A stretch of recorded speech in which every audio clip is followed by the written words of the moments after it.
আজকে আমরা পড়ব ৯ নম্বর অধ্যায়। শুরু করব। ভারতীয় সংবিধান, গণতন্ত্রের কাঠামো ও জনগণের অধিকার। 1947 খ্রিস্টাব্দের 15ই আগস্ট। অনেক ক্ষয়ক্ষতি, দেশভাগ শেষে স্বাধীন ভারত রাষ্ট্রের জন্ম হলো। পলাশির যুদ্ধ থেকে ধরলে 190 বছরের ঔপনিবেশিক শাসন থেকে মুক্ত হলো ভারতবর্ষ।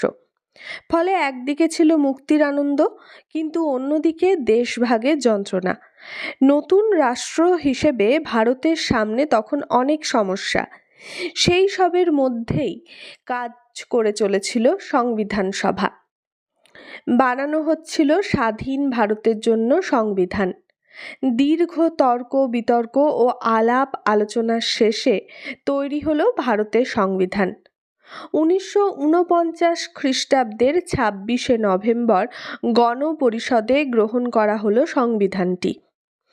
পরের বছরে 26শে জানুয়ারি স্বাধীন ভারতে কার্যকর হলো সংবিধান। কি বলছে? 1947 সালের 15ই আগস্ট আমাদের দেশ স্বাধীন হয়। অনেক ক্ষয়ক্ষতির পরে, অনেক ক্ষয়ক্ষতি। একটা তো ক্ষয়ক্ষতির মধ্যে আছেই, বহু মানুষ তাদের জীবন দিয়েছিলেন আমাদের স্বাধীনতার জন্য। 190 বছরের ঔপনিবেশিক শাসন থেকে ভারত তখন মুক্ত হলো। 190 বছর কেন? 1757 খ্রিস্টাব্দে পলাশি যুদ্ধের পর আমাদের দেশ পরাধীন হয়ে যায়। তারপর 1757 থেকে 1947 190 বছর আমাদের দেশ ব্রিটিশ সরকারের শাসনে ছিল, ব্রিটিশদের উপনিবেশ ছিল। এই উপনিবেশ থাকাকালীন ব্রিটিশরা আমাদের দেশের অনেক কাঁচামাল, অনেক মূল্যবান রত্ন, তারপরে অনেক কিছু টাকা পয়সা তারা আমাদের দেশ থেকে তাদের দেশে নিয়ে চলে গেছে। তার ফলে আমাদের দেশের যা ধন সম্পদ, যা কিছু, সেগুলো তারা তাদের দেশকে সমৃদ্ধ করেছে এবং আমাদের দেশকে ধীরে ধীরে গরিবে পরিণত করে দিয়েছে। এবং তারপরে আমাদের দেশের মানুষের উপরে যা অত্যাচার করেছে সেগুলোর তো হিসেব ছেড়েই দাও। নীল বিদ্রোহের সময় আমরা জানি কীরকম এদেশের জমি নীল চাষের জন্য কিভাবে ব্যবহার করা হয়েছে, জমির উর্বরতা কমিয়ে দেওয়া হয়েছে। এছাড়াও আরেকটা বড় প্রভাব, সেটা হচ্ছে প্রথম বিশ্বযুদ্ধ, দ্বিতীয় বিশ্বযুদ্ধের প্রভাব। দুই বিশ্বযুদ্ধের পর গোটা পৃথিবী তখন বিধ্বস্ত। সে জায়গায় আমাদের দেশও বিধ্বস্ত তো থাকবেই, কিন্তু আরও এই ঔপনিবেশিক শাসনের ফলে সেটা আরও দারিদ্র্যসীমার নিচে নেমে গেছিল। তারপরে হচ্ছে দেশভাগ। দেশটা ভাগ হওয়ার পরে যেভাবে আমাদের দেশের মানুষের ওপরে এই উদ্বাস্তু সমস্যা, আরও নানান সমস্যা চলে এসেছিল, তাতে দেশের অবস্থা সত্যিই তখন খুব খারাপ ছিল।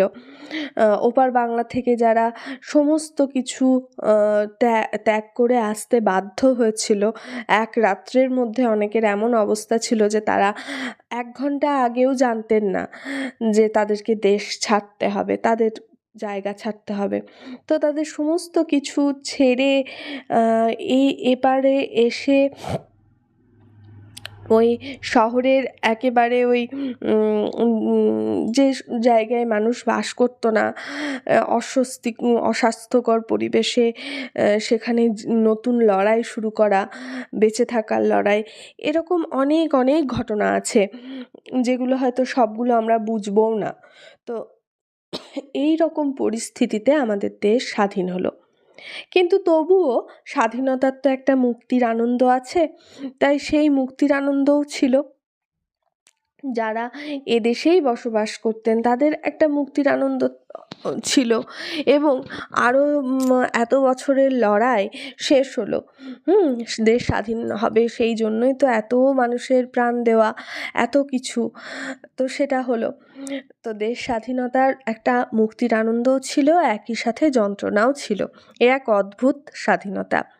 এসবের মধ্যেই চলছিল কি সংবিধান সভা। সংবিধান সভা কীরকম না, একটা দেশ যখন স্বাধীন হলো, এর আগে ভারতবর্ষ কীরকম ছিল? ব্রিটিশ শাসনের আগে 190 বছর আগে ভারতবর্ষ দেশ হিসেবে যে ধারণা, সেই ধারণাটা আজকের ভারতবর্ষ যেরকম সেই ধারণার সঙ্গে অনেকখানি আলাদা। তখন ছিল ভারতীয় উপমহাদেশের বিভিন্ন রাজ্য, যেমন ধরো আমাদের বাংলায় এক রাজা ছিলেন, মুর্শিদাবাদের রাজা নবাব সিরাজদৌল্লা। এবার ধরো হায়দ্রাবাদের নিজাম, মারাঠা সাম্রাজ্য ছিল। তারপরে রাজস্থান, গুজরাট, ওইদিকে অন্য রাজ্য ছিল, মেবার যে একটা রাজ্য ছিল। এরকম বিভিন্ন রাজ্যে, ছোট বড় বিভিন্ন রাজ্যে গোটা ভারতবর্ষ ভাগ ছিল। তো সেই জায়গা থেকে ভারতবর্ষ একটা প্রজাতান্ত্রিক দেশে পরিণত হলো, বা একটা রাজতন্ত্র থেকে সম্পূর্ণ মুক্ত হয়ে প্রজাতান্ত্রিক একটা দেশ হিসেবে তৈরি হলো। তো সেই প্রজাতান্ত্রিক দেশে, একটা স্বাধীন দেশে একটা সংবিধান থাকবে। সংবিধান কি? যেখানে রাষ্ট্র কিভাবে চলবে, একটা দেশকে পরিচালনা করার জন্য কিছু আইন থাকবে, হ্যাঁ, কিছু পরিষদ থাকবে। সেই সমস্ত কিছুর জন্য সেই সব আইনগুলো লেখার জন্য একটা বই থাকবে। তো সেই কি আইন তৈরি হবে তার জন্য অনেক আলোচনা হয়। 1947 সালে দেশ স্বাধীন হয়। তারপর 1949 সালে গণপরিষদে গ্রহণ করা হলো সংবিধান। গণপরিষদ মানে দেশ পরিচালনা করার জন্য যে পরিষদ, জনগণের যে পরিষদ, যেরকম আমাদের বিভিন্ন নেতা মন্ত্রীরা যাদেরকে আমাদের দ্বারা তারা নির্বাচিত হয়, তো সেরকম একটা আছে না, বিধানসভা, লোকসভা, এই বিভিন্ন এক কক্ষ, এইগুলোর মাধ্যমে এইগুলোকেই বলা হতো। তখন পরিষ্কার ধারণা না হলেও দেশের জাতীয় নেতারা একটি গণপরিষদ গঠন করেন, এবং সেই গণপরিষদের মাধ্যমে 26শে নভেম্বর 1949 খ্রিস্টাব্দে এই সংবিধানটি গ্রহণ করা হয়। অর্থাৎ সংবিধানটা লেখা, যা যা লিখেছে সবাই মিলে সেটার গ্রহণ করেন, সবাই একমত দেন যে হ্যাঁ, এটাই আমাদের সংবিধান।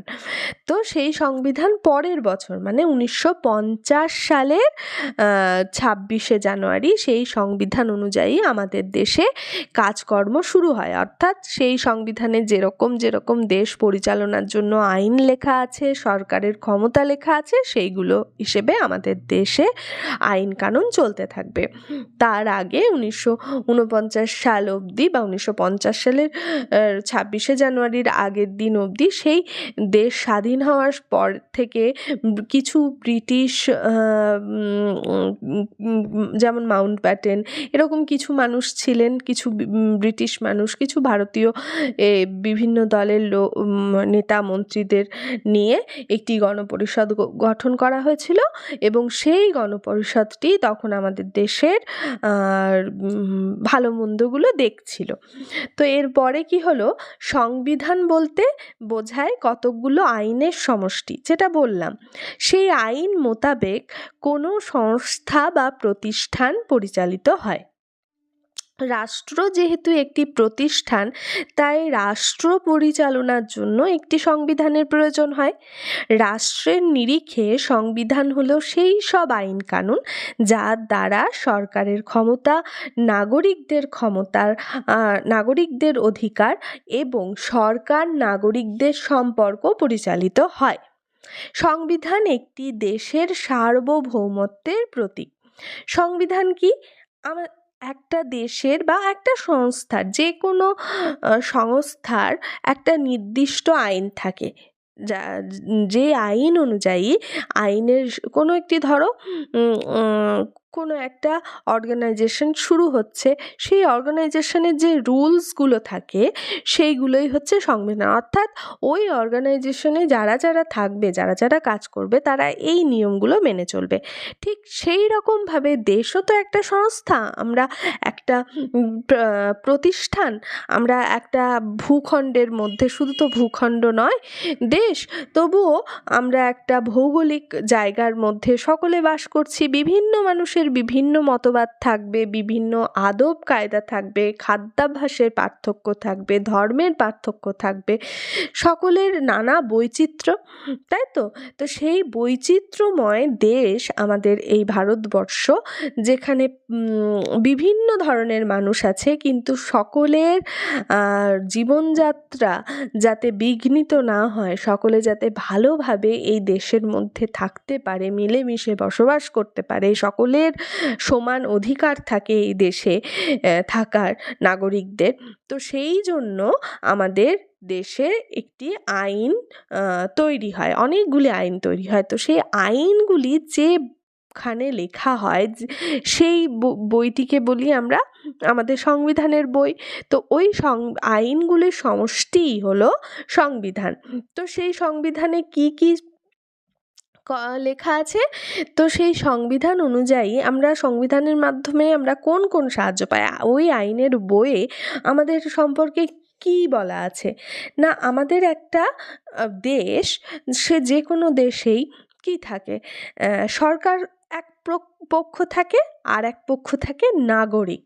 অর্থাৎ সরকার এবং নাগরিক, সরকারের কিছু ক্ষমতা থাকে, সরকারের কিছু কাজ থাকে, আমাদের নাগরিকদের কিছু অধিকার থাকে, নাগরিকদের কিছু ক্ষমতা থাকে, নাগরিকদের কিছু কাজ থাকে, এবং সরকার এবং নাগরিক এই দুই গোষ্ঠীর মধ্যে একটা সম্পর্ক থাকে, তাই তো? সরকারের পরিষদে যারা, অর্থাৎ সরকার বলতে আমরা তো শুধু কয়েকজন মানুষকে বুঝি না, তারা আমাদের সাধারণ জনগণের কোনটাই ভালো হবে, কোনটাই খারাপ হবে, কোনটা করা উচিত নয়, এইগুলো নির্ণয় করে। এবং সেই সরকারের যে নেতামন্ত্রী, তারা কাদের দ্বারা নির্বাচিত হয়? তারা নাগরিকদের দ্বারাই নির্বাচিত হয়।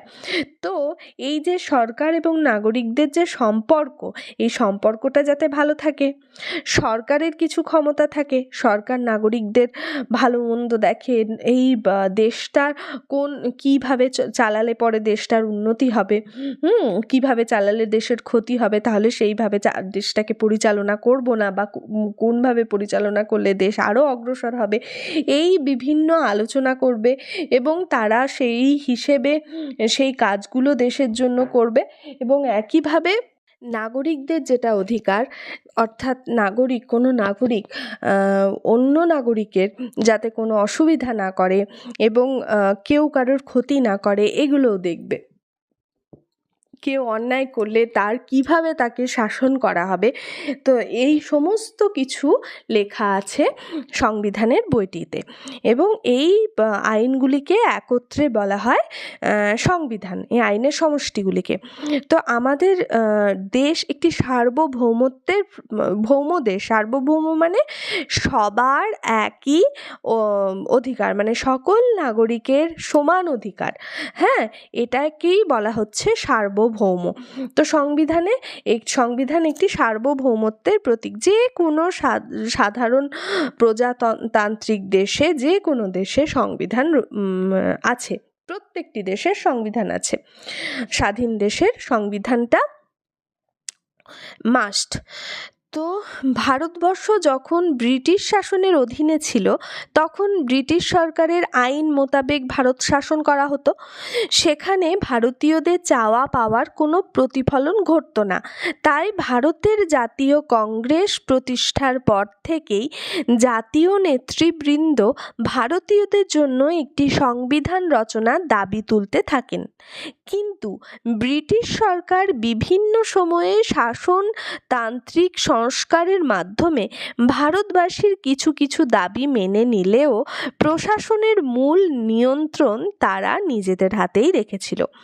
কি বলছে যে ভারতবর্ষ এতদিন ব্রিটিশের অধীনে ছিল, তাই ব্রিটিশরা কি করবে, নিজেদের সুবিধা মতো আইন তৈরি করবে এবং সেইভাবে ভারতকে মানে শাসন করবে, কারণ তারা তো তাদের সুবিধার জন্যই এই দেশকে শাসন করতো, তারা তো ভারতীয়দের ভালো কিছু ভেবে ভারতীয়দের সুবিধার্থে এই দেশকে শাসন করতো না। তারা এই দেশের প্রচুর ঐশ্বর্য দেখেছিল এবং এদেশকে তারা ভেবেছিল যে এদেশ থেকে সেইগুলোকে কূটনৈতিক চালে তাদের নিজেদের দেশে নিয়ে চলে যাবে, সেই জন্য শাসন করেছিল। তো তারা সেই হিসেবে তাদের যেটা সুবিধা হবে সেইভাবে তারা ভারত শাসন করবে। এবার সেই শাসনের মধ্যে ভারতীয়দের চাওয়া পাওয়ার কোনো প্রতিফলন ঘটবে না। স্বাভাবিকভাবেই ভারতীয়দের কোনটায় ভালো হবে বা কোনটায় ভারতীয়রা ভালো থাকবে, ভারতীয়রা কোনটা চাইছে সেটা দেব, এইগুলো তো তাদের ভাবনার মধ্যে থাকবে না, থাকেও নি। কিন্তু যখন জাতীয় কংগ্রেস একটা জাতীয় দল হিসেবে তৈরি হলো, তখন তারা ভারতীয়দের জন্য একটি সংবিধান তৈরির দাবি তুলতে থাকে। অর্থাৎ তারা বলে যে আমাদের দেশকে তোমরা শাসন করছো, কিন্তু আমাদের দেশের জন্য একটা সংবিধান তোমরা তৈরি করো, যেখানে আমাদের দেশের ভালো মন্দের মধ্যে আমরাও থাকবো, আমরাও সেটাকে দেখব এবং আমাদের ভালো মন্দ তোমাদের দেখতে হবে।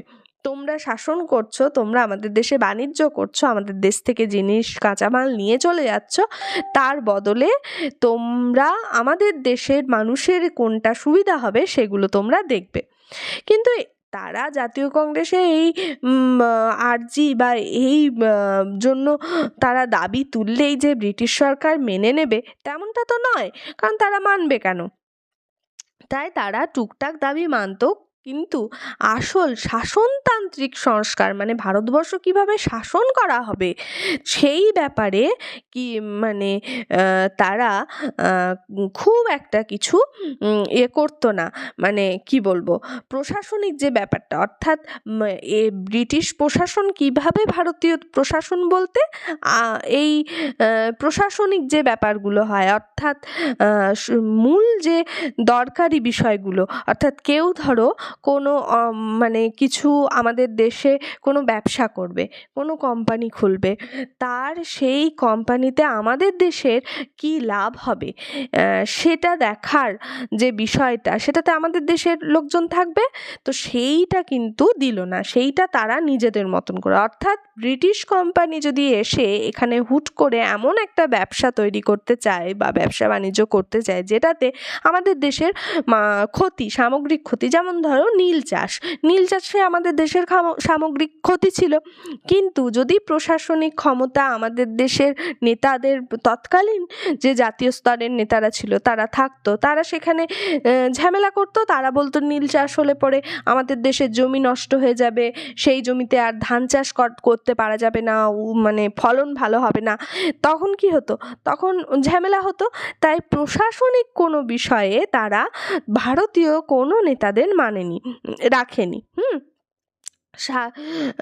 তো তারা মূল বিষয়গুলো নিজেদের হাতেই রেখেছিল, যাতে ভারতীয়রা তাদের স্বার্থ বুঝে বা তাদের স্বার্থের কথা ভেবে ব্রিটিশদের বিরোধিতা করার মূল জায়গাটাই না পায়, তার জন্য তারা প্রশাসনিক বিষয়টা নিজেদের হাতেই রেখেছিল। তবে ক্রমাগত আন্দোলনের চাপে ভারতবাসীর স্বাধীনতা ও সংবিধানের দাবিকে দূরে সরিয়ে রাখা সম্ভব হয়নি। বাধ্য হয়ে তাই 1946 খ্রিস্টাব্দে ব্রিটিশ সরকার একটি সংবিধান সভা গঠনের প্রস্তাব গ্রহণ করে। ওই সভার কাজ হবে ভারতের জন্য একটি সংবিধান রচনা করা। তো কংগ্রেসের জাতীয় স্তরের নেতারা তারা অনেক দিন ধরে এই সংবিধান তৈরির দাবি করছিলেন। তো তাদের দাবি না মানলেও, প্রথম দিকে না মানলেও শেষে 1946 খ্রিস্টাব্দে ব্রিটিশ সরকার সেই দাবি থেকে আর নিজেদেরকে দূরে রাখতে পারেনি, কারণ 1946 সালে তারা বুঝতেই পেরে গেছে যে এবার তাদেরকে এই দেশ ছাড়তেই হবে। দ্বিতীয় বিশ্বযুদ্ধের ফল, তারপরে ধরো ভারত ছাড়ো আন্দোলন, তারপরে নৌ বিদ্রোহ, আজাদ হিন্দ ফৌজের ভারতে চলে আসা, এই সব কিছু কোহিমা নাগাল্যান্ড অবধি। তো এই সব কিছুর ফলে তারা বুঝতে পারে যে এবার তাদেরকে ভারতবর্ষ ছাড়তেই হবে। তো তখন তারা কি করে, একটি সংবিধান সভা তৈরি করে 1946 খ্রিস্টাব্দে। তারা একটি সংবিধান সভা তৈরি করে এবং সেই সভার কাজ হবে ভারতের জন্য সংবিধান লেখা বা সংবিধান রচনা করা। তারপর কি বলছে, 1946 খ্রিস্টাব্দে এর জুলাই মাসে গণপরিষদ গঠিত হয়। গণপরিষদ অর্থাৎ যারা এই সংবিধান রচনা করবে, কিছু নেতা, তার মধ্যে ব্রিটিশের লোকজনও ছিল, আবার আমাদের দেশের জাতীয় স্তরের নেতারাও ছিল, জ্ঞানীগুণী বিশিষ্টজন মিলে এই গণপরিষদ তৈরি হয়, গঠন করা হয়। ডক্টর রাজেন্দ্র প্রসাদ গণপরিষদের স্থায়ী সভাপতি নির্বাচিত হন।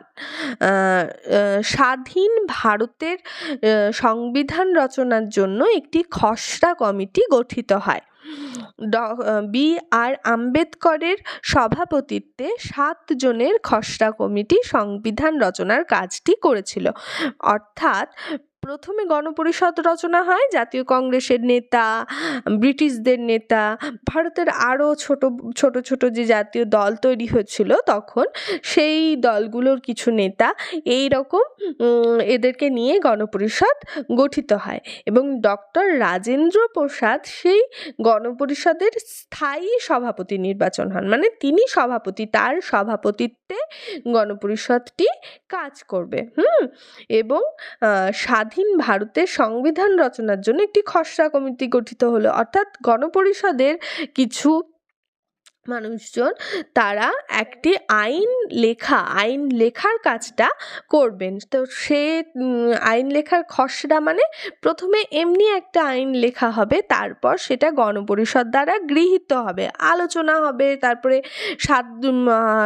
Doctor B.R.. আম্বেদকরের সভাপতিত্বে 7 জনের একটা খসড়া কমিটি গঠিত হলো। খসড়া মানে যারা মোটামুটি মানে আইনটা লিখবে, বিশ্লেষণ করবেন যারা, তারপর ওই গণপরিষদের সকলে সেই বিশ্লেষণ শুনবেন, আলোচনা করবেন, কোনটা ভালো, এর সঙ্গে কি যোগ দিলে আরও ভালো হবে, কোনটা বাদ দিতে হবে, এরকম দীর্ঘ আলোচনা হয়ে তারপর মূল সংবিধানটা তৈরি হবে।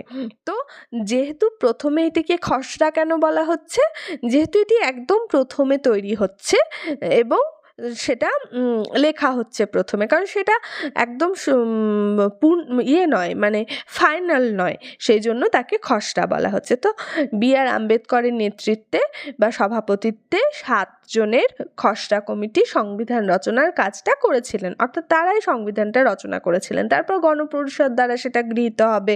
ওই যে আগের এতে পড়লাম একটু আগে যে 1947 থেকে তাহলে সেটা শুরু হলো। তারপর 1949 খ্রিস্টাব্দে 26শে নভেম্বর গণপরিষদে যেটা ওই ডক্টর আম্বেদকর এবং আরও 7 জন মিলে যেটা লিখেছিলেন, তো সেই সংবিধান গৃহীত হয় এবং তারপর গ্রহণ করা হয়, মানে আলোচনার শেষে তখন গ্রহণ করা হয় এবং 1950 সালের 26শে জানুয়ারি সেই সংবিধান আমাদের দেশে কার্যকারী করা হয়। 1950 খ্রিস্টাব্দের সাধারণতন্ত্র দিবস। 1950 খ্রিস্টাব্দের 26শে জানুয়ারি থেকে ভারতকে সাধারণতন্ত্র বলে ঘোষণা করা হয়। তাই ওই দিনটিতে সাধারণতন্ত্র দিবস পালিত হয়। ভারতবর্ষের সংবিধান বিশ্বের সব থেকে বড় সংবিধান। বিভিন্ন দেশের সংবিধানের শ্রেষ্ঠ বিষয়গুলি ভারতের সংবিধানে গ্রহণ করা হয়েছে, যেমন মার্কিন যুক্তরাষ্ট্রের থেকে যুক্তরাষ্ট্রীয় ব্যবস্থা, ইংল্যান্ডের থেকে মন্ত্রিসভা পরিচালিত শাসন ব্যবস্থা, আয়ারল্যান্ডের থেকে নির্দেশমূলক নীতি ইত্যাদি। এই যে সাধারণতন্ত্র দিবস 26শে জানুয়ারি আমরা কি পালন করি, প্রজাতন্ত্র দিবস। এই প্রজাতন্ত্র দিবসটাকেই বলা হচ্ছে সাধারণতন্ত্র দিবস। একই অর্থ, সকলেই এই দেশে সাধারণ, কেউ অতি সাধারণ নয় বা কেউ অসাধারণ অসাধারণ নয়, সেই জন্য এটাকে বলা হয় সাধারণতন্ত্র দিবস। এবং সকলেই আমরা প্রজা, তাই আমাদের দেশ হচ্ছে প্রজাতান্ত্রিক দিবস, প্রজাতন্ত্র চলে, তাই তো? অর্থাৎ আমরা সকলেই সাধারণ নাগরিক, সকলেই প্রজা, কেউ রাজা নই আমরা। এইটাই বোঝানোর জন্য আমরা বলি প্রজাতন্ত্র দিবস, সেইটাই তো। এই কবে আমরা প্রজাতন্ত্র দিবস পালন করি বা সাধারণতন্ত্র দিবস পালন করি? 26শে জানুয়ারি। কেন? কারণ 1950 খ্রিস্টাব্দের 26শে জানুয়ারি থেকে আমাদের দেশের এই সংবিধান চালু হয়। অর্থাৎ আমরা এখন যে আইনের আওতায় বসবাস করি সেই আইনটি প্রথম শুরু হয়েছিল 1950 সালের 26শে জানুয়ারি থেকে, এবং তাই আমাদের 26শে জানুয়ারিকে আমরা সেই দিনটিকে স্মরণ রাখতে বা স্মরণীয় করতে আমরা ওই দিনে সাধারণতন্ত্র দিবস পালন করি বা প্রজাতন্ত্র দিবস পালন করি। এবং কি বলছে, আমাদের দেশের সংবিধান বিশ্বের সব থেকে বড় সংবিধান।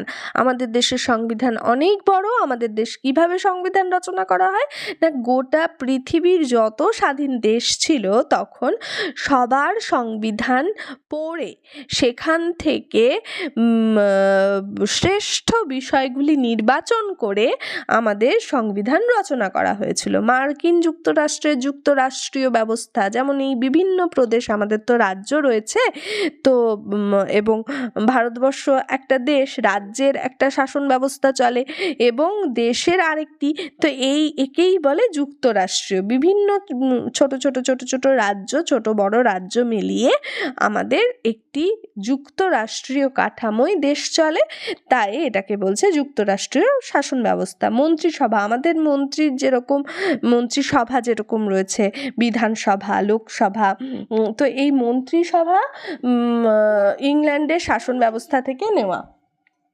এছাড়া আয়ারল্যান্ড থেকে নির্দেশমূলক নীতি, এরকম বিভিন্ন দেশ থেকে, বললাম যে ভারতবর্ষে যত স্বাধীন দেশ ছিল, উন্নত স্বাধীন দেশ ছিল, সেই দেশের যে সংবিধান সেগুলিকে পড়ে B.R. আম্বেদকর এবং তার নেতৃত্বে আরও 7 জন এই আইন তৈরি করেন, আইনের খসড়া লেখেন।